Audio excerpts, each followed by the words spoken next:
Reverend Nathan mentioned Myanmar and that horrendous crises that the world is facing, possibly 100,000 lives lost. I wanted to get an update yesterday, so I picked up the Bradenton Herald, and what I got was 3 pages of American Idol, and not one word on Myanmar. 100,000 people. Now, I've got nothing against American Idol. Actually, I've been watching it. Never watched it before, but Saisha is a Booker High School graduate where my son attends. In fact, she was in his band. So we're all very excited about that, but it struck me as very odd. And I guess it reminds us that as people of faith, we should view the world differently, and we should view the news differently. So let's continue to pray, and we'll keep you informed. I know our outreach committee has intervened, has tried to help in these situations, and there might be something forthcoming there too. Well, happy Mother's Day. If you're a mother, I am especially speaking to you, but more than that, I'd like to speak today to anyone who embodies the spirit of motherhood. You may be a mother, or a stepmother, or a grandmother, or a woman that's never born children. You could even be a man and embody the spirit of motherhood. You see, this mother spirit is reflected even in the God of the Bible and the God I've come to know in my own personal experience. And good mothers help us understand something of what God is like.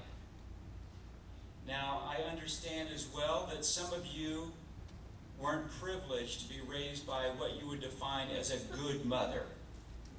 I know there are mothers in the world who are absent or neglectful or even abusive. You know, I'm thinking today about 2 mothers I know, 2 remarkable women in their own way.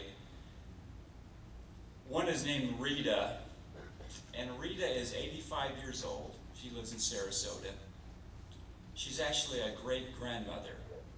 She has been the anchor in families for 4 generations. She's the anchor of 4 generations of families. She raised her own children. She's a remarkable woman. She's a woman of vital energy at 85, and stamina, and she's just remarkable. She actually worked as a stage actress in London for years. She's had many lives. And she raised her children, a couple of lovely children. One entered into church-related ministry. And that went pretty well for her, but her grandson didn't do as well. And her granddaughter didn't do as well. In fact, her grandson's been in and out of jail. Her granddaughter ended up in prison. And so, great-grandma Rita has raised Devin, who's 10 years old. And she raises him like a mother, and she loves him like a mother. And that household really, again, is the anchor of love and stability for 4 generations. So it goes on, as you mothers know, and grandmothers and grandfathers know. And then let me talk about a lady I'll call June. Now, for June, motherhood did not come so easily. She tried. She did the best she could. But at some point in her life, and she had 2 small children, 2 small, lovely children, she went out looking for a more fulfilling life, maybe a more exciting life. And so she left her children behind with their dad. And it was a hard life. She suffered a lot of disappointments in her life. I imagine she went around in her life with a big hole in her heart a lot of those years. And for a lot of those years after she left, she didn't have a lot to do with her kids. Eventually they reconciled. And they found that connection again and that relationship again later in life. Finally, June died. She died of cancer. She had lived a hard life, and she died kind of a difficult death. But when she died, her daughter found a box of pictures. And in this box of pictures chronicled the lives of her two kids growing up, even when she had left, their teenage years, their early adult years, the special moments, the graduations, the achievements, the accomplishments. You see, she had never really lost track of them. They always held a place in her heart. The love was always there, even though at some point she wasn't able to show it. And I think in 99.9% of the cases, even when mothers aren't what they're supposed to be or could be or should be or what we want them to be, that deep love is still there. And I think it's that deep love I want to talk about today. Because the best virtues of motherhood and that deep love helps me understand something of what God is like.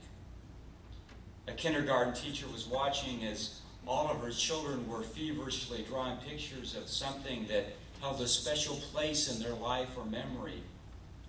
One little boy was working like crazy drawing a picture. The teacher couldn't quite decipher what it was, and she went over to him and asked, "What are you drawing?" He said, "I'm drawing a picture of God." And she said, "Nobody knows what God looks like. You can't draw a picture of God. Nobody knows what he looks like." And without hesitation, he said, "In a minute they will."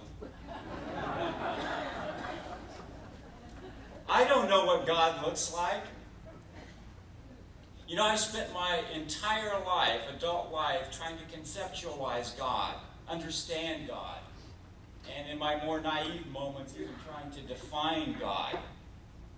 But all I'm left with really are these vague ideas and murky descriptions. I have some personal understanding of my experience with God, but I've never really been able to draw a picture of God. But you know, the older I get, and the more I reflect on the depth and quality of my mother's love and the character of our life, I kind of look at her and I say, aha, God must be something like that. Now don't get me wrong. I'm not saying that God is a mother. God is not a mother any more than God is a father. You know, the Bible is filled with all kinds of images about God. They're very rich and very beautiful. God is like a rock. God is like a river. God is like a warrior. God is like a tree. God is like a mother hen, etc., etc. Well, God is like all of those, but God is none of those. God is light. Light, that's the operative word. These are metaphors. These are pictures or images of God. And actually, the feminine image is one of the most potent and powerful ones in the Bible.